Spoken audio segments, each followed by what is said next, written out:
ಓಂ ಸಾಯಿರಾಮ್. ಇವತ್ತು ಬಾಬಾ ಅವರ ಅನುಭೂತಿ ಹೇಗಿರುತ್ತೆ ಅಂತ ತಿಳ್ಕೊಳ್ಳೋಣ. ಒಬ್ಬರು ಡಿವೋಟಿ ಇದ್ದರು. ಅವರು ಒಂದಿನ ಸಾಯಿ ಸನ್ನಿಧಾನಕ್ಕೆ ಹೋಗಬೇಕು ಅಂತೇಳಿ ಹೊರಟಿರ್ತಾರೆ. ಅಲ್ಲಿ ಪೂಜೆ ಮಾಡಿಸ್ಲಿಕ್ಕೆ ಅಂತೇಳಿ ಬೇಕಾಗಿರೋ ಸಾಮಗ್ರಿ ಏನೂ ಇರೋದಿಲ್ಲ. ಮೇಯ್ನಾಗಿ ಅವರಿಗೆ ತೆಂಗಿನಕಾಯಿ, ಹೂವು ಎಲ್ಲ ಬೇಕಿರತ್ತೆ. ಅದನ್ನು ತಗೊಳ್ಳೋದಕ್ಕೆ ಅಂತೇಳಿ ಸನ್ನಿಧಾನಕ್ಕೆ ಹೋದ್ಮೇಲೆ ನೋಡ್ತಾರೆ, ಅಕ್ಕಪಕ್ಕದಲ್ಲಿ ಏನೂ ಸಿಗೋದಿಲ್ಲ.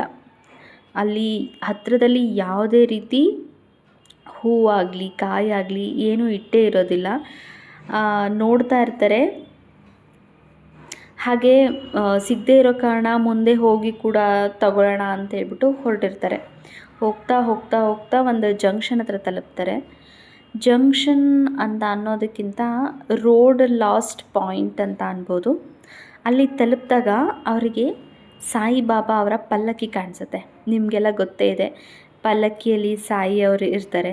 ಅವ್ರನ್ನ ಮೆರವಣಿಗೆ ಮಾಡ್ತಾ ಮಾಡ್ತಾ ಪೂಜೆ ಮಾಡಿಸ್ತಾರೆ. ಇದೆಲ್ಲ ನಿಮಗೆ ಗೊತ್ತೇ ಇರುತ್ತೆ.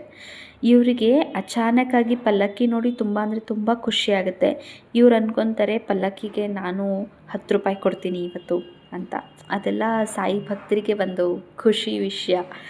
ನಾವು ಸಾಯಿನ ಎಲ್ಲೋ ಸಡನ್ನಾಗಿ ನೋಡಿದ್ವಿ, ಅಲ್ಲಿ ನಾನು ದಕ್ಷಿಣೆ ಕೊಡಬೇಕು ಅಂತ ಅಂದ್ಕೊಳ್ಳೋದು, ಎಲ್ಲೋ ಪೂಜೆ ಮಾಡಿಸ್ಬೇಕು ಅಂತ ಅಂದ್ಕೊಳ್ಳೋದು, ಅಥವಾ ಸಾಯಿ ಎಕ್ಸ್ಪೀರಿಯೆನ್ಸ್ ಏನಿದೆ ಅದನ್ನು ಶೇರ್ ಮಾಡ್ಕೊಳ್ಳೋಂಥದ್ದು, ಇದೆಲ್ಲ ಸಾಯಿ ಭಕ್ತರಿಗೆ ತುಂಬ ಅಂದರೆ ತುಂಬ ಖುಷಿ ಕೊಡುತ್ತೆ. ಬಟ್ ರೋಡಲ್ಲಿ ಇವ್ರು ಆಪೋಸಿಟ್ ಇದ್ದಿದ್ದರಿಂದ ಅವ್ರಿಗೆ ಕಾಣಿಸಿರೋದಿಲ್ಲ. ಹೋಗಿ ನೋಡಿದ್ರೆ ಒಂದಲ್ಲ ಎರಡಲ್ಲ 3 ಪಲ್ಲಕ್ಕಿಗಳಲ್ಲಿ ಇರುತ್ತೆ.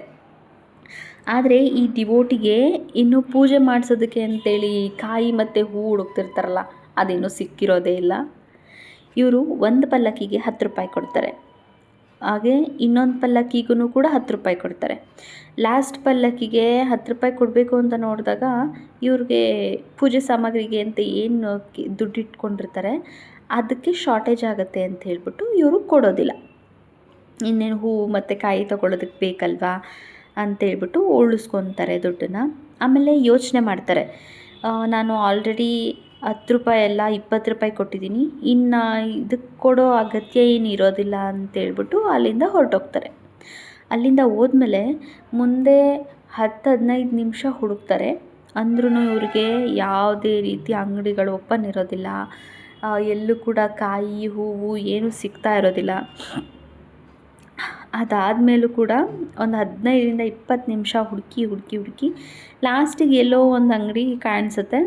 ಅಲ್ಲಿ ಹೋಗಿ ಇವರಿಗೆ ಏನೇನು ಬೇಕು ಎಲ್ಲನೂ ತೊಗೊಂಡು ರಿಟರ್ನ್ ಬರ್ತಾ ಇರ್ತಾರೆ. ಆವಾಗ ಇವ್ರಿಗೆ ಒಂದು ಸುಂದರವಾದ ದೃಶ್ಯ ನೋಡ್ತಾರೆ. ಅದೇನು ಗೊತ್ತಾ, ಇವರು 2 ಪಲ್ಲಕ್ಕಿಗೆ ಏನು ದಕ್ಷಿಣೆ ಕೊಟ್ಟಿರ್ತಾರೆ, ಆ 2 ಪಲ್ಲಕ್ಕಿ ಅಲ್ಲ, ಯಾವ ಪಲ್ಲಕ್ಕಿಗೆ ಇವರು ದಕ್ಷಿಣೆ ಕೊಟ್ಟಿರೋದಿಲ್ವೋ ಆ ಪಲ್ಲಕ್ಕಿ ಇವ್ರ ಮನೆ ಮುಂದೆ ಬಂದು ನಿಂತಿರುತ್ತೆ. ಇವ್ರಿಗೆ ತುಂಬ ಅಂದರೆ ತುಂಬ ಖುಷಿಯಾಗುತ್ತೆ. ಬಾವಾಗ ನನ್ನಿಂದ ಇನ್ನೂ 10 ರೂಪಾಯಿ ಬೇಕಿತ್ತು, ನಾನು ಕೊಡಲಿಲ್ವಲ್ಲ ಅಂತ ಇವ್ರು ತುಂಬಾ ಫೀಲ್ ಮಾಡ್ಕೊತಾರೆ. ಪಲ್ಲಕ್ಕಿನ ಯಾರು ಹಿಡ್ಕೊಂಡು ನಿಂತಿರ್ತಾರೋ ಅವರಿಗಂತೂ ಗೊತ್ತಿರೋದಿಲ್ಲ ಇವರು ಯಾವ್ಯಾವುದಕ್ಕೆ ಎಷ್ಟೆಷ್ಟು ದಕ್ಷಿಣೆ ಕೊಟ್ಟಿದ್ದಾರೆ, ಆಮೇಲೆ ಇವ್ರ ಮನೆ ಎಲ್ಲಿದೆ ಇದೆಲ್ಲ ಗೊತ್ತಿರೋದಿಲ್ಲ. ಅದಕ್ಕೆ ಇವರು ಅನ್ಕೊತಾರೆ, ಈಗ ಬಂದು ನಮ್ಮ ಮನೆ ಮುಂದೆ ನಿಂತಿದ್ದಾರೆ ಅಂದರೆ ಇದು ಖಂಡಿತ ಬಾಬಾ ಇಚ್ಛೆಯಿಂದನೇ ಆಗಿರುತ್ತೆ. ಹಾಗೆಲ್ಲ ಸುಮ್ಮನೆ ಯಾರ ಮನೆ ಹತ್ರನೂ ಬಾಬಾ ಹೋಗೋದಿಲ್ಲ ಅಂಥೇಳಿ. ಆಮೇಲೆ ಖುಷಿಯಿಂದ ಅಲ್ಲೇ 10 ರೂಪಾಯಿ ಕೊಡ್ತಾರೆ, ಖುಷಿ ಪಡ್ತಾರೆ. ತುಂಬ ಅಂದರೆ ತುಂಬ ಖುಷಿಯಾಗುತ್ತೆ. ಈ ಎಕ್ಸ್ಪೀರಿಯೆನ್ಸು ಬಾಬಾ ಭಕ್ತರಿಗೆ ಮಾತ್ರನೇ ಗೊತ್ತಾಗೋದು. ಆಮೇಲೆ ಕಾಯಿ ಮತ್ತು ಹೂವು ಏನೇನು ತಂದಿರ್ತಾರೆ ಸಾಯಿ ಸನ್ನಿಧಾನಕ್ಕೆ ಹೋಗೋದಕ್ಕೆ ಅಂತ ಹೇಳ್ಬಿಟ್ಟು, ಅಲ್ಲೇ ಬಂದಿರೋದು ಸಾಯಿ ಅಂತ ತಿಳ್ಕೊಂಡು ಅಲ್ಲೇ ಪೂಜೆ ಮಾಡ್ತಾರೆ.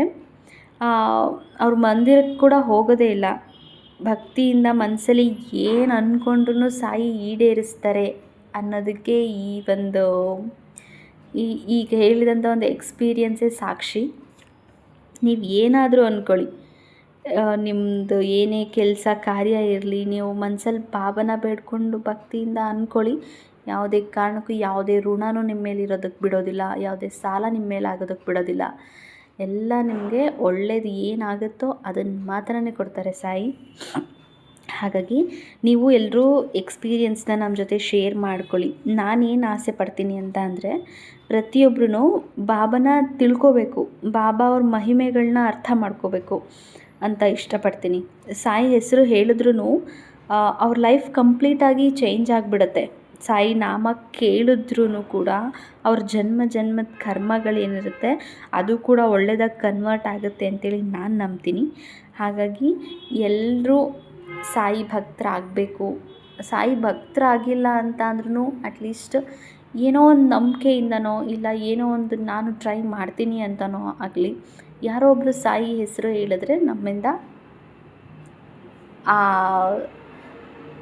ಏನು ಹೇಳ್ತಾರೆ, ಆ ಭಕ್ತಿ ಆಗಲಿ ಆ ಋಣ ಆಗಲಿ ಒಳ್ಳೆಯದು ನಮಗೂ ಕೂಡ ಆಗುತ್ತೆ.